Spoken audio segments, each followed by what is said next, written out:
Selamat datang lagi di channel Canangga. Jadi video kita kali ini aku lagi ngomong guys. Kita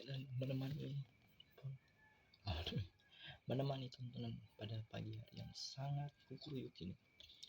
Jadi kalau udah dengar juga dari tadi ada suara kukuruyuk.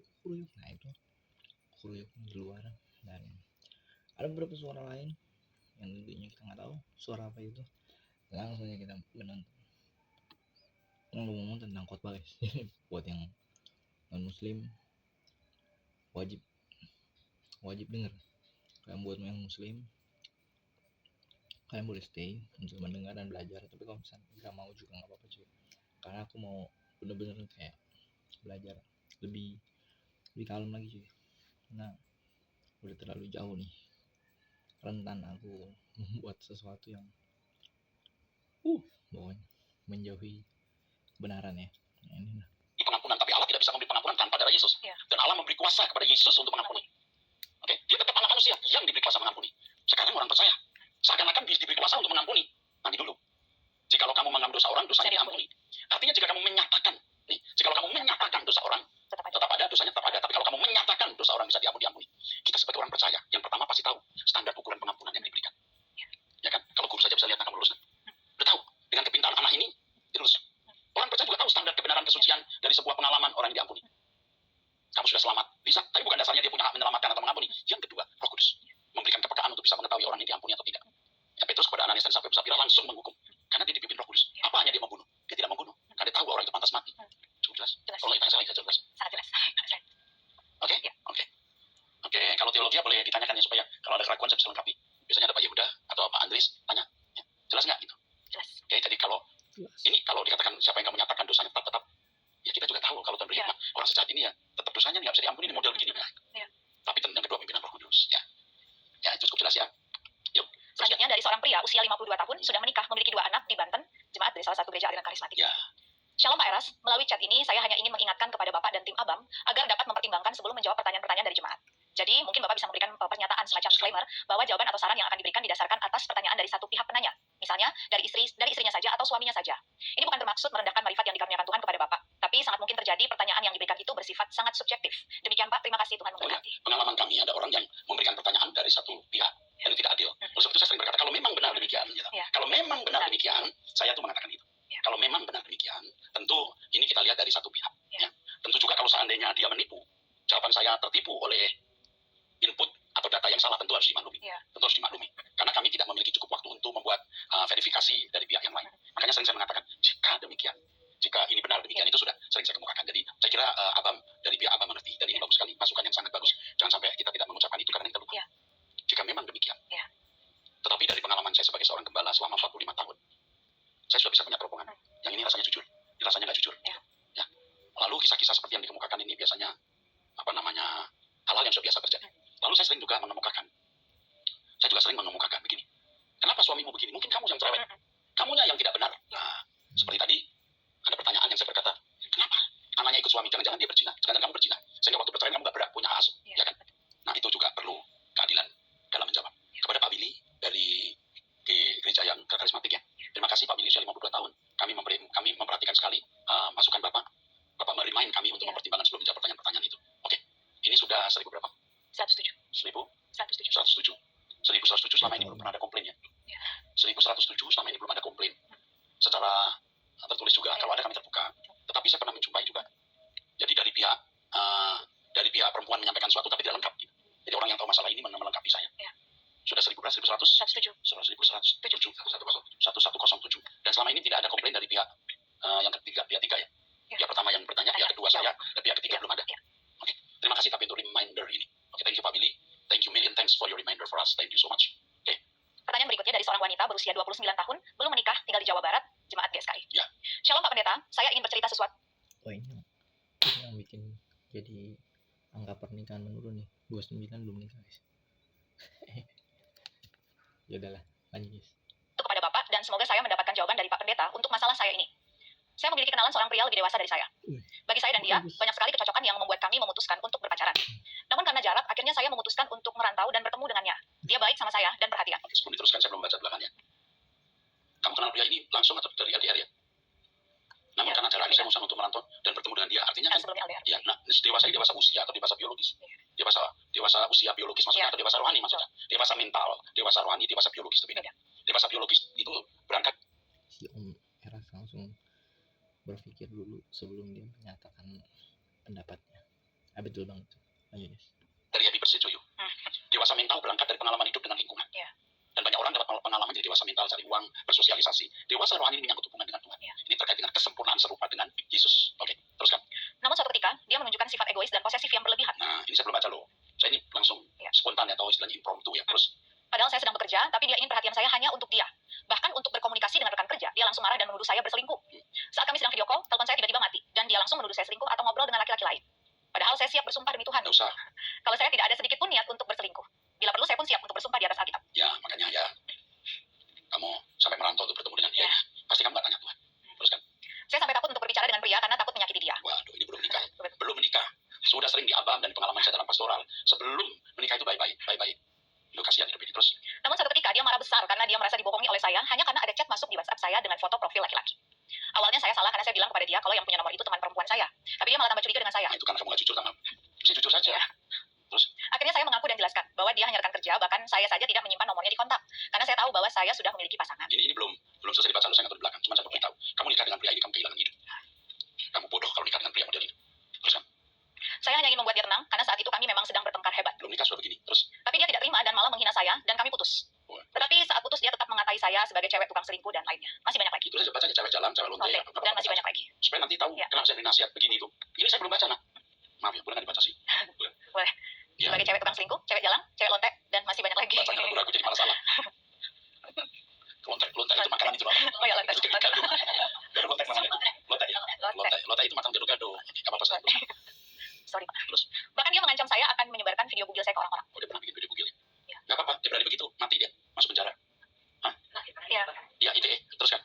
Melanggar undang ITE. Iya. Jahat kan orang ini kan? Sudah dari tadi saya udah punya terobosan, jangan kawin sama pria ini. Ini belum saya baca belakang kok. Udah marah saya, terus. Saya jadi semakin ketakutan dan bingung harus berbuat apa. Padahal saat putus darinya, saya bahkan tidak menghina dia dan keluarganya sama sekali. Terus? Tapi dia malah menghina saya. Saya juga tahu masa lalu dia, tapi saya tidak pernah menyebarkan kepada siapapun.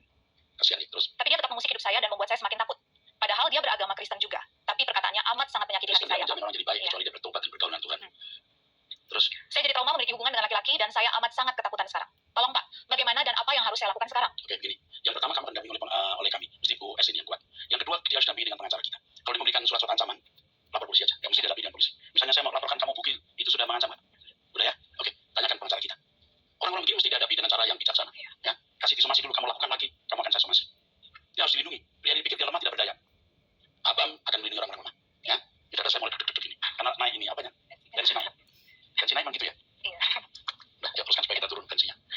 Dan dia masih Orang sehat itu ya? Iya, dia sedikit selimut rasa trauma yang dalam. Nah ini, jadi kamu juga jangan pikir semua pria seperti itu dong. Banyak pria-pria baik, ya mau, stoknya masih banyak. Di mana-mana Tuhan masih punya stok ya. Kamu tenang saja, nah, kamu didampingi oleh orang-orang saya. Ya. Dia sudah jauh dari orang tua di perantauannya. Ya. Tuhan nggak disebut di mana perantauannya. Hari ini juga harus dihukumi. Hari ini, jangan lama-lama. Beritahu dia akan dampingi pengacara kalau diintimidasi soal kabar bugil apa itu, ya itu dia pasti takut. Ya. Nanti dia harus membalas, kalau kamu lakukan ini, saya sudah punya pengacara yang siap mensomasi. Kasih tahu juga dia. Ini ada ahli hukum lagi, di sini hadir. Itu sudah pelanggarannya. Lo pernah menangani masalah ini? Oke, tolong dibantu. Makasih. Puji Tuhan, Abang memiliki banyak personil yang bisa siap membantu. Oke, teruskan. Selanjutnya dari seorang wanita usia 31 tahun, belum menikah di Jawa Timur, Jemaat GSKI. Ya. Shalom Pak Eras, saya pernah bertanya di Abam dan sudah Bapak jawab di episode 1025. Baca. Penanya bertanya. Penanya bertanya apakah dirinya memiliki masalah kejiwaan akibat latar belakang keluarga broken home. Bapak jawab mungkin dan sudah diarahkan untuk dilayani oleh konselor. Tuhan, wanita ini. Oke, terus. Terima kasih atas responnya ya Pak, dan sekarang saya sudah rutin ikut doa pagi. Saya sedang bergumul dengan pasangan hidup saya. Mama selalu mengingatkan agar saya tidak pacaran dulu, karena saya masih labil dan kekanak-kanakan. Kenapa ya Pak? Saya selalu bergantung kepada laki-laki meskipun tidak direstui oleh Mama. Saya sudah mencoba berdoa lebih rutin dan dekat sama Tuhan, dan minta Tuhan memberi kekuatan. Tapi saya tetap susah untuk melepaskannya. Mama bilang bahwa saya harus bertanggung jawab untuk mengontrol emosi saya. Saya juga teringat khotbah Pak Eras dan itu sangat berkesan, tentang manusia diberi kedaulatan masing-masing. Kenapa ya Pak Eras? Ketika saya diberitahu untuk melakukan sesuatu yang benar, dalam benak saya timbul pertanyaan, kenapa kita harus melakukan yang benar? Apakah nurani saya sudah rusak ya Pak? Tapi kalau jangan-jangan lu maunya ngelakuin yang salah dulu. Jangan-jangan ya kan? Bisa-bisanya nurani lu mana bertanya begitu. Kalau bisa yang benar ya kenapa harus yang salah yang dipilih? Bikin jadi orang bingung. nurani saya rusak, kenapa saya masih diberi kesempatan untuk mendengar kebenaran dari Pak Eras dan tuntunan dari Mama? Saya sering bilang ke Tuhan, Tuhan, apakah Engkau sungguh nyata? Dan memang benar bahwa Tuhan itu nyata, tapi bukan dalam fantasi agamawi. Saya suka melakukan kemauan saya sendiri dan tidak melakukan yang benar sekalipun itu benar. Apakah itu dipengaruhi pertanyaan-pertanyaan yang timbul dalam diri saya, Pak? Karena Mama saya bilang sifat saya mirip sama Papa, saat KPDW. terserah apa maumu. Sekarang PDW itu artinya suka-suka sendiri. Terus, Saya punya pacar, Pak. Tapi mama saya sudah melihat dia dan akhirnya punya insting bahwa pacar saya ini tidak jelas. Dia pernah ketahuan selingkuh, atau simpan foto dan kirim pesan dengan perempuan lain. Ketika saya mendesak dia untuk jujur, dia malah melimpahkan kesalahan kepada saya dengan alasan bahwa dia mencari perempuan yang lain karena saya suka marah-marah dan terlalu mengekang. Saya juga dihina oleh mama pacar saya. Saya dibilang hewan berkaki 4, setan, iblis, dan sebagainya. aduh ya sudah, jangan dilanjutkan lagi. Kamu menghadapi bukan hanya pria ini, tapi juga mertua atau calon mertua. Kayaknya sudah nggak bisa dilanjutkan. Lupakan. Dan memang kamu harus bertumbuh dewasa. Sekarang dia bilang ke saya bahwa dia sudah bertobat dan tidak mau mengulanginya lagi. Tapi saya ragu, Pak Eras, karena kebiasaan seperti itu tidak mungkin bisa hilang semudah. ya benar, apalagi kalau usia di atas 30. Ya. Kalau sekitar 30 dia udah 31 kan. Ya, 30. Pasalnya masih sekitar itu kan. Kalau saya pasalnya lebih muda 15 tahun misalnya, itu tentu ada yang salah kan. Terus kan. Buktinya saat sama saya saja masih sering mendekati perempuan lain dengan alasan mencari teman. Ya. Bahkan bulan April kemarin, dia masih chattingan dengan perempuan random di sebuah aplikasi. Ya udah rusak dong pria kayak begini. Terus ketika saya tegur dia bilang, salahnya apa sih, kan cuma penasaran. itu mah alasan udah rendah moralnya. Terus yang saya herankan, kenapa saya sudah tahu kesalahannya tapi masih saya teruskan ya, Pak Eras? ya karena kamu bodoh. Karena kamu bodoh kalau kamu tidak mau. Karena kamu bodoh, Mas. Betul juga ya. Aku pernah ngobrol sama manusia yang seperti ini. Aku kenapa lu udah tahu dia begitu, lu masih terus gitu ngobrol sama dia? Berarti lu nya bodoh. Ya fix. Ya memang udah jawabannya guys ya. Udah jawabannya. Bodoh jangan teruskan. Ya. Absolut. Terus mama saya sedih melihat kondisi jiwa saya yang rapuh dan labil yang bisa dimanfaatkan laki-laki manapun yang berniat jahat. ya, karenanya kami mengirimkan konselor untuk mendampingi kamu terus. Kau perlu dampingi konselor ya. Karena orang tua kamu ini terlalu ngatur kamu, overproteksi sejak muda sehingga kamu jadi begini keadaannya. Tidak matang dengan usia 31 tahun. Yang mama saya sering katakan, nanti kalau mama meninggal, yang mama takutkan kamu dan kokomu yang masih labil dan tidak punya siapa-siapa. Kokonya juga labil ya. Kalau kamu masih belum punya prinsip seperti ini, ya jelas Tuhan tidak bisa. Mamanya, kokonya. Kalau ada encinya sekalian. Aku nggak tahu juga guys ini orang siapa ya. Aku kok malah ngetawain orang aja ya. Sorry itu saya ini guys, maksudnya ini agak unik gitu kan. Kayak aku kenal orangnya siapa kan. Tapi aku juga nggak mau ceritain, takut salah juga nih. Kalau misalnya aku ceritain ya. Demi apa gini bos, ya kan. Lanjut. Kamu pekerjaan tetap, sebab itu semua tergantung dirimu sendiri. Sebab ketika saya single, setiap ada lawan jenis yang mendekati, saya selalu jatuh. Diberi kasih sayang atau kata-kata sedikit, saya sudah mudah baper, kebawa perasaan. Tidak kelepek-kelepek. Saya sering jatuh ke orang-orang yang bukan anak Tuhan, tapi untungnya sampai saat ini saya tidak berani having sex. Sebab di benak saya yang selalu tertanam adalah kata-kata mama saya, yaitu saya sebagai wanita harus menjaga kesucian sampai nanti tiba saatnya Tuhan kasih saya seseorang yang betul-betul tepat buat saya. Tapi kalau kamu terus-menerus begini, satu kali kamu akan jatuh. Jebol juga. Dan waktu itu kamu akan depresi. Makanya kamu harus mulai berhati-hati bertemu dengan pria. Terus saya menghindari pasangan yang red flag. Itulah yang juga selalu menjadi kendali saya untuk tidak mau menyerahkan kesucian saya. Terima kasih waktunya dan jawaban Bapak. Jadi kalau sudah red flag begitu udah jangan mesti lari, jangan terus sama terdekat. Udah malah bukan red flag lagi, black flag. Udah sampai udah hitam, kamu masih aja nempel kan rusak. Jangan ya. Aduh kamu kasihan dia mesti didampingi. Tapi kalau kamu dengar doa, kalau kamu doa pagi terus, mendengarkan khotbah saya kamu akan dewasa. Kamu pasti kurang takut. Dengarkan khotbah saya dengan cukup, lalu kamu mesti takut. Ya, oke. Teruskan. Selanjutnya dari seorang wanita usia 25 tahun, mahasiswa. Mahasiswa ini ya. Shalom. Mahasiswi, Mahasiswi ya. Shalom, saya mau bertanya Pak. Komentar ini saya temukan ketika saya scroll Instagram dan menemukan video tentang ajaran Tritunggal yang di dalamnya adalah menyatakan bahwa ajaran Tritunggal itu mutlak, adalah yang benar, dan ada yang komentar seperti ini. Saya hanya mau memastikan, apakah komentar ini seperti yang Bapak ajarkan tentang monoteisme? Isi komentar tersebut. Baca administrasi. Isi komentar tersebut. Saya Kristen dan sudah meninggalkan ajaran Tritunggal. Kembali ke monoteisme para rasul Yahweh Elohim sebagai satu-satunya Bapa di surga sembahan sejati. Tuhan Yesus sebagai anak Allah yang dulu diutus Bapa untuk melakukan tugas penebusan dosa dengan penurutan roh Allah atau Roh Kudus. Setelah menuntaskan tugasnya, karena ketaatannya, Allah membangkitkan Yesus dan menjadikannya Tuhan, penguasa atas surga dan bumi. Roh Kudus diberikan dari Allah Bapa melalui Yesus kepada umat-umat yang mau sungguh-sungguh meneladani jalan hidup seperti Yesus, sehingga di kemudian hari dapat sama-sama dimuliakan bersama Yesus. Saya hanya mau memastikan apa komentar ini seperti yang Bapak ajarkan tentang monoteisme. Ya. Komentar ini seperti monoteisme yang saya ajarkan. Jawabnya ya. Oke, saya kira cukup ya. Luar biasa ya, jadi monoteisme itu yang benar. Oke, sampai jumpa di episode yang akan datang 1108. Ini 1108. Langsung ada guys. Guys, ini ngomong-ngomong aku udah ketinggalan episodenya 1 minggu lebih, 2 mingguan guys. Dari yang mamaku ke pergian Asia lah ya, tur Asia guys. Aku udah nggak nonton lagi guys, karena masalah aku bertubi-tubi yang belum aku kelarin. Jadi ya oke lah, aku harus benar-benar balik ke alur yang sebenarnya, alur yang semula cuy. Mendengar, jangan membicarakan orang lain, itu tidak baik.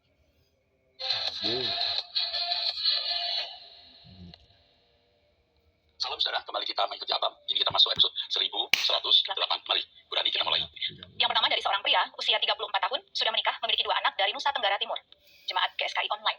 Shalom Bapak Pendeta Erastus, Bapak Rohaniku yang terkasih. Terima kasih karena sudah menjawab pertanyaan saya di episode 1069. Beliau bertanya perihal apakah orang berbicara secara logika atau secara umum berbicara tanpa pimpinan Roh Kudus, apakah itu dosa? Saya ada 2 pertanyaan Pak Eras. Mohon nasihat Bapak Rohaniku. Karena saat ini saya lagi bergumul soal cara mendengar suara Tuhan. Saya tidak mau meleset jauh dari hadirat Tuhan setiap hari. Dijelaskan dalam kitab Yohanes 16 ayat 13 dan Yohanes 14 ayat 26, Roh Kudus akan memimpin kamu terhadap seluruh kebenaran dan diingatkan kamu seluruh kebenaran. Kukatakan bahwa Tuhan akan berbicara secara audible, bisa lewat mimpi saat tidur, lewat hati nurani, lewat pendeta khotbah di mimbar gereja, baca firman Tuhan dalam Alkitab, mendengar lagu rohani, dan baca buku renungan harian, melalui mentor atau penasehat seperti Pak Eras, dan bahkan melalui sosial media, seperti di berita umum secara publik. Tuhan pasti akan berbicara melalui Roh Kudus, dan Roh Kudus akan mengingatkan setiap kejadian terjadi saat ini, seperti Pak Eras pernah katakan dan khotbahkan sebelumnya, dan saat ini saya merasakan betul terhadap hal tersebut. Ada satu hal yang mengganjal hati saya, Pak Eras. Seperti orang yang berbicara secara positif dalam logika atau secara umum. Walaupun orang tersebut bukan orang Kristen, tapi pesan disampaikan sesuai norma umum dengan apa yang dipelajari sesuai keyakinannya. Menjadi anggota masyarakat langit baru, bumi baru. Atau orang Kristen tapi salah mendengar Injil. Menjadi anggota masyarakat seperti Pak Eras katakan dan khotbahkan. Coba stop dulu sebelum panjang ya. Yang pertama, fungsi Roh Kudus itu mencerdaskan seseorang sehingga memiliki yang namanya kecerdasan rohani, spiritual quotient. Dari kecerdasan rohani ini, maka seseorang memiliki ketepatan dalam bertutur kata. Tapi tentu untuk memiliki ketepatan perlu proses. Dan kalau belum sampai mencapai ketepatan, tentu tidak bisa dikatakan salah. Ya, jadi ini yang harus dipahami dulu. Sedangkan orang-orang di luar Injil yang tidak dipimpin Roh Kudus seperti orang Kristen, itu masih tetap bisa berbuat baik juga dalam bertutur kata, dan mereka bisa menjadi anggota masyarakat. Maksud begitu ya? Tapi di sini ada orang Kristen tapi salah mendengar Injil. Oke. Seorang Kristen yang memiliki nurani, jika dia serius belajar kebenaran, dia akan tahu bahwa apa yang dia dengar itu salah. Maka dia kalau ada pendeta lain yang mengajarkan Injil yang benar, dia akan berkiblat. Kalau tidak, dia hanya menyimpan dalam hati dan menolaknya. Tapi dia masih bisa berbuat apa yang baik. Bahkan bisa sempurna kalau Roh Kudus pimpin dia. Oke. Pertanyaan saya yang pertama, apakah hal itu juga bagian dari mendengar suara Tuhan? Melalui sesama kita bukan ya Pak? Seperti contoh, dalam hal kecil, seorang atasan atau pimpinan kantor diperintahkan tugas pekerjaan kepada bawahan atau anggotanya. Apakah itu juga salah satu bagian dari mendengar suara Tuhan atau bukan? Kalau kita orang Kristen, semua kejadian yang terjadi bisa memuat pelajaran rohani. Termasuk perkataan atasan bisa dipakai Tuhan untuk membimbing kita, mendewasakan kita. Entah itu dari suara Tuhan atau bukan suara Tuhan. Gitu ya. Oke, terus. Walaupun pimpinan kantor atau kepala kantor bukan orang Kristen, dan juga pada saat berbicara di muka umum secara logika, atau orang-orang Kristen dan non-Kristen kita jumpai, kita menerima pesan positif. Mungkin ini yang perlu kalian Anda ketahui, supaya jelas bahwa iblis tidak bisa memaksa orang berbuat baik. Tapi maksudnya iblis tidak bisa memaksa dia berbuat jahat. Iblis, sebaliknya Roh Kudus tidak bisa memaksa orang berbuat baik. Nah, dalam kehidupan orang non-Kristen, iblis tidak bisa paksa dia berbuat jahat. Dia juga bisa berbuat baik. Karena ada Taurat yang tertulis di hati mereka. Dan tatanan ini tentu dikawal oleh Roh Kudus. Jadi setan tidak bisa paksa orang berbuat jahat. Dan tentu tatanan ini dikawal oleh Roh Kudus, karena Roh Kudus Allah sendiri yang mengawal tatanan. Tetapi orang Kristen bukan hanya dikawal secara umum seperti orang-orang non-Kristen. Roh Kudus memberikan ilham, inspirasi, tuntunan untuk bisa bertindak presisi tepat seperti yang Allah kehendaki. Jelas kan? Oke, teruskan. Apakah itu juga bagian dari mendengar suara Tuhan ya Pak Eras? Bisa. Jadi apapun kejadiannya. Terus. Jadi gini loh, dari pihak orang non-Kristen dulu, yang atasannya orang Kristen. Dia bisa melakukan apa yang baik, mengucapkan kata-kata yang baik, bisa berbuat baik, dan iblis tidak bisa paksa dia berbuat jahat. Kalau memang mau baik, dia bisa baik, dan itu dikawal oleh Allah. Dan apapun yang diterima orang percaya, bahwa apakah atasannya dipimpin jadi orang baik atau jahat, tetap Allah bisa pakai itu untuk kebaikan. Terus. Dan pertanyaan kedua, saling menasehati atau menyampaikan kepada sesama sesuai kebenaran Alkitab, baik di rumah, di kantor, dan dimanapun berada, bahkan di tengah masyarakat umum. Tanpa ayat Alkitab, apakah itu juga bagian dari menyampaikan suara Tuhan ya Pak Eras? Dalam hal ini, kalau itu kan dari Tuhan. Iya. Jangan membunuh, jangan berzina, jangan mencuri, jangan mengingini milik orang lain, jangan bersaksi dusta. Itu landasan etika, moral. Dan secara umum orang pun juga memiliki etika seperti itu. Harus diakui itu dari Tuhan, bukan dari kuasa kegelapan. Oke, terus. Dalam hal ini saya takut, seperti dijelaskan Matius 16 ayat 23. Sebab engkau bukan memikirkan apa yang dipikirkan Allah, melainkan apa yang dipikirkan manusia. Nah, pada waktu itu konteksnya, Petrus menyerap apa yang dipikirkan oleh orang Yahudi. Manusia sekitarnya maksudnya waktu itu, bukan manusia secara umum. Jadi waktu Petrus menyerap pikiran Yahudi yang duniawi, bahwa Mesias yang datang itu adalah Mesias secara fisik, yang akan menyelamatkan mereka dari belenggu perbudakan politis. Inilah yang dikenakan oleh Petrus, sehingga Petrus mencegah Yesus ke Yerusalem. Ini pikiran manusia. Manusia di sekitar Petrus yang itu bukan berasal dari Allah. Ya, itu untuk konteks itu ya, jangan dikenakan di semua konteks. Jelas nggak? Oke, seperti ayat mengatakan begini, kebaikan manusia seperti kain kotor. Kain kotor itu sebenarnya kain untuk mengelap menstruasi, jadi kotor, busuk. Itu maksudnya kebaikan manusia seperti kain kotor. Itu manusia Yahudi, umat Israel waktu itu. Yang baik saja jorok, yang baik saja kotor. Apalagi yang tidak. Oke, thank you nonton kita kali ini. Aku nggak tahu kenapa nih, untuk kalian nonton satu episode aja kayaknya udah capek gitu nontonnya. Nggak tahu kenapa ya, mungkin udah lemes kali kayaknya. Jam 5 pagi soalnya guys, udah waktunya berdoa supaya naik level kita punya iman cuy. Iman gue levelnya cuy, dan itulah yang harus kita lakukan. Kan ngomong apa lagi lu? Nggak udah guys, cukup yang aku bisa bicarakan. Karena pagi-pagi ini mataku udah cerah banget maksudnya. Aziz dan video bye bye.